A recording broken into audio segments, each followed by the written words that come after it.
احسان کے بیان میں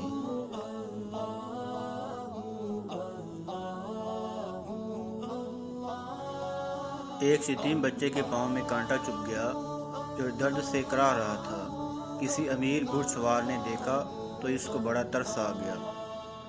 گھوڑے سے اترا، اس کے پاؤں سے کانٹا نکالا اور اس کو اپنے گھوڑے پہ بٹھا کر گھر چھوڑ آیا۔ چند دنوں بعد اس امیر کا انتقال ہو گیا تو کسی نے اس کو جنت میں ٹہلتے دیکھ کر پوچھا کہ تجھے یہ مقام کیسے مل گیا؟ اس نے کہا، خدا کا شکر ہے جو اتنا مہربان ہے کہ ایک سوکھے کانٹے کے عوض اس نے مجھے جنت کے باغ عطا کر دی۔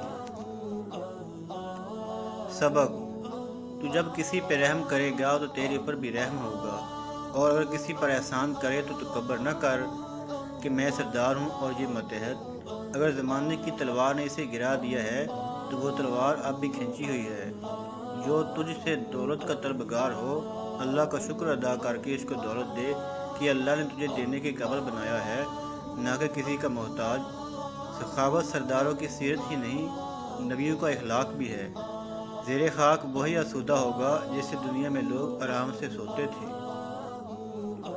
مال و دولت اب لٹاتا جا کہ تیرے بعد اس پر کسی اور کا حکم چلے گا۔ اتنا توشہ سا لے جا کہ بعد مرگ تیری بیوی اور بچوں کو بھی تجھ پر ترس نہ آئے گا۔ ان کے ہاتھ میں تیرے خزانے کی چابی ہوگی۔ درویش کا ستر چھپا تاکہ خدا تیری پردہ پوشی کرے۔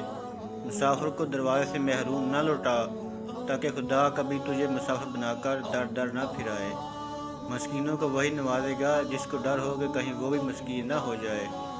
اگر اللہ نے تجھے سوالی نہیں بنایا تو اسی شکرانے میں تو سوالیوں کو نوازتا رہے۔ خدا مہرباں ہوگا عرش بری پر، کرو مہربانی تم اہل زمیں پر۔